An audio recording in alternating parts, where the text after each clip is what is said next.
How to save a dying retirement plan. That's what we're going to talk about here today at the Heritage Wealth Planning YouTube channel. So if you have any concern that your retirement plan might be in dire straits, stay tuned because I'm going to show you how to save one. So welcome aboard, my friends. If you like what we talk about here, don't forget to subscribe down below. And then, of course, if you subscribe, hit that bell to be notified for future content because we do a lot of stuff here at Heritage Wealth Planning. So let me just move that out of the way. All right, so let's dive right into this. I want to share with you a case study of a real life couple who obviously their names will be protected to protect the innocent because they're a good, salt of the earth, innocent people.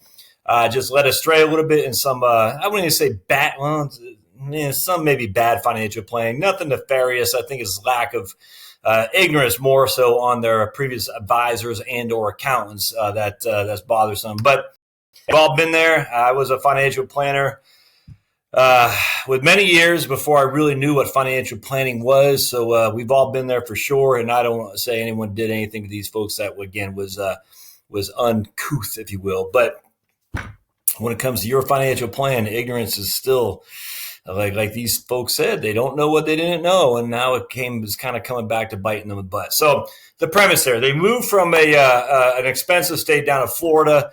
Now, they were able to pay cash money for the house in Florida. So when I heard that, I was like, oh, okay, that's good. Because they sold their house in an expensive state. They had a little bit of money in 401k. They had some proceeds from the house and things of that nature. But they don't have any other money. I mean, literally, they have Social Security and that's it. And so they're sitting there saying, oof, it's going to be tough getting by. And the whole point they came to me is because they say, look, man, we need an extra $500 a month. We're getting by on about $2,500 a month now, $2,400, and we need $3,000 a month. And we got to get $3,000 a month or else we just won't make it. And that's all inclusive. Thankfully, they don't have a mortgage, but that includes their health care, their Medicare Part B and Part D. Includes their food. They have a small student loan. Well, not a small student loan, but they do have a student loan as well, which actually irks me. And so they're just trying to get by. I mean, a husband and wife, both 68 years old, trying to get by. And they're like, what do we do? All right. So we got them. And again, obviously these aren't the right people, but they do live in Florida. And that's all you need to know about them. But anyway, as you can see here, their net worth actually is not even that because they do have a student loan in there and I accidentally deleted it. By accident, but the student loan is $100. So there's $80 a month is on the income-based payback period. I actually don't believe they have a student loan obligation because their income is they have no taxable income whatsoever. But they're honorable people and they want to pay back what they borrow. So it's important for them to pay at least a minimum, and they like to pay $100 a month. So that would be part of the $3,000 a month that they're trying to accumulate or trying to accomplish here. $3,000 a month of income. So you can see their net worth consists of, well, I'll show you right here. We got Jane. She's got an IRA or investment account. Actually, that's an IRA, a variable annuity. They got a joint account, the proceeds of the home they sold. And then John's got a Roth IRA. So their liquid net worth is $166,000. Their primary home is $150,000. And that's going to play an important thing here later on. So their total net worth is $316,000. All right, that's what they have. Now, when we look at their profile, a couple things happening here. We want to go to income. All right, so here's their Social Security. It's $608 a month for Jane and $1,008 for John. And here's my trusty calculator. So between Social Security is $1,616, $1,616, and times that by 12. That's $19,000 a month. Now, they were paying Vanguard a 0.35% investment management fee for the Vanguard Financial Planning Services. And Vanguard, long story short, they had these annuities over at Vanguard. They had annuities, variable annuities that they wanted to cancel, and Vanguard just had no option for them other than they weren't giving them just feedback. And so they got kind of frustrated. And finally they said, look, we're just going to, it wasn't with Vanguard. The variable annuities were not with Vanguard.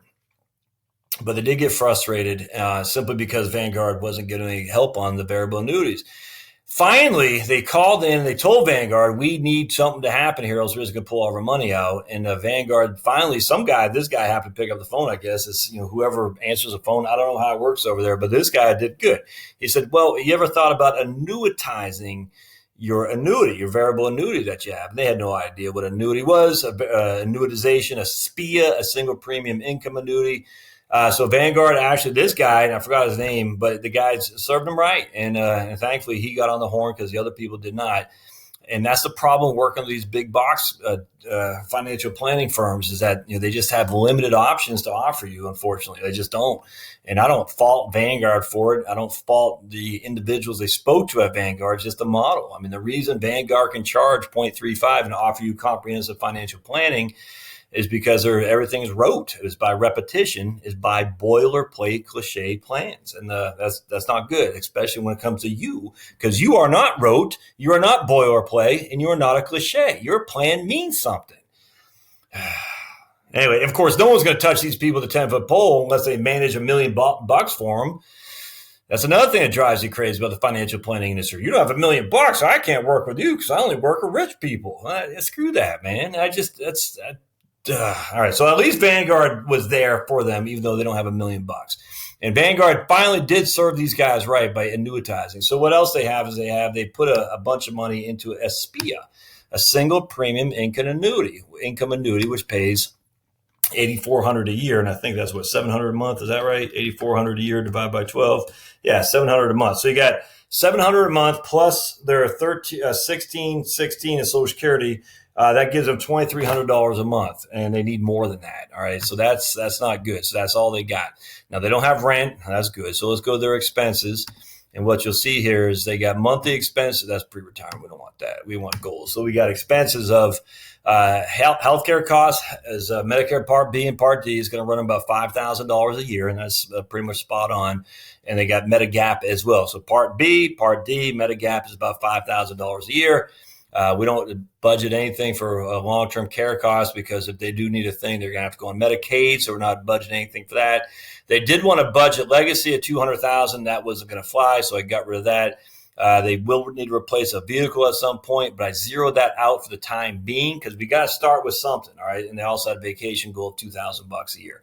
So they're not trying to live large here, that's for sure. So they need $3,000 a month to live on, and they'd like to have a car at some point and within 5 years to replace a 12-year-old jalopy that they have now, and they'd like to take a vacation. Imagine that. Now, that's living large.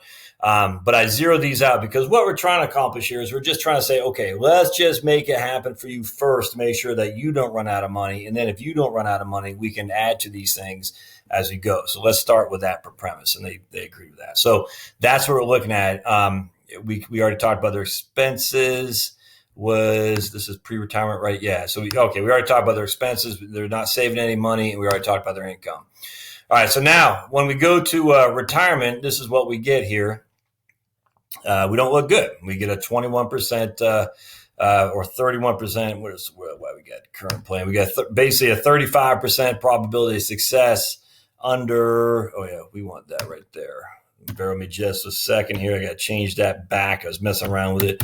2372 is what they're proposed out. So either way, we got, that's not enough. 2372. All right. So, that's 36% probability of success. Let me show you what I'm looking at here. All right. So 2372 is simply the amount of money they have for living expenses. So 2372 is going to be living expenses. So we take 2372 times it by 12. That gives us this right here. We add a housing expense of $1,800 plus we add healthcare of $5,000, and that's why I got that 2372 to get that $36,000 a year income. So with 2372, which gives us $3,000 a month in income. I just cut myself bleeding. Weird. All right, so with 2372, they only have a 36% chance probability of success, and if you go to confidence here, does not look good. Look, the median stops in the year 91. They don't have any money left in the median. And remember, the median is 50% above and 50% below, and then we start getting even into the early to mid 80s, and there becomes a possibility that they run out of money even there. Now we're in the 5. This is the 25. Right here, the 25 to 75% chance. So even here, we have a 25%, more than 25% of running out of money when they're 87 years old. And that's not good. So this right here is not good in the least where we're sitting at. So what we'll do is we'll put this in two different parts. So I just wanted to present to you the plan so far, and then I'll stop here and give you a scenario of how we can change it to make this look better. Okay, so real quick, we're going to go to cash flows. We're going to see their income flows. We have IRA required distributions, but we have net flows over here. They're losing. I mean, they're diving into their savings at a clip of the high four figures, then the low five, then even the high five figures is their net flows. But watch this. Their accounts go to zero. And at 91 years old, they got nothing in that taxable account. And then they got nothing in their IRA or their Roth IRA. They run out of money. Now, we have them both live until they're 95, which may be on the far end. But actually, the woman is in pretty good shape. The husband doesn't seem to be in that great of shape. But that makes it even worse because when the husband dies, she's going to lose her Social Security and gains his. And yet her expenses aren't going to go down that much more. So it's just not a good position, not a good place to be at all. So you got to find a strategy in which to change this stuff. And last, let me just show you their investments actually before you move on to the second part of this. So right now we have them invested. Let's go to net worth. Bear with me just a second here. Right now we got them invested. They got 166,000 of liquid assets, and I'm just using for a proxy the Vanguard Life Strategy Growth Fund. So that's 70-30 stock to bonds. So it's not all that conservative, that's for sure. The variable annuity, we just have it in cash. I don't know how to, we can make that something else. But for the time being, that's going to be the first account we probably tap into for liquidity because we need some liquidity. I mean, we got to have some liquidity where they can tap into if they do need to fix the roof or they need an air conditioning unit or something like that. Because the house they moved into in Florida, it's older. And so there are going to be things that break, and we want to be able to tap into some of this stuff. And then in her IRA, I also put it in the VA SGX, the Vanguard, just a proxy. So essentially, the variable annuity is our first cash account that they can tap into. Then we go into her IRA. And lastly, we tap in this account right here. And obviously, we'd like to tap into the Roth later on down the road. But that's how they're invested. So it's not like they're invested poorly in terms of they have everything in a CD or cash under the mattress. It's not. All right, so let's stop here for a second. We're going to come back to part two, and what you'll see is I'll show you exactly what I told these folks and how you can use this to maybe increase or save your own retirement plan. So we'll see you next time. Thanks, Tom.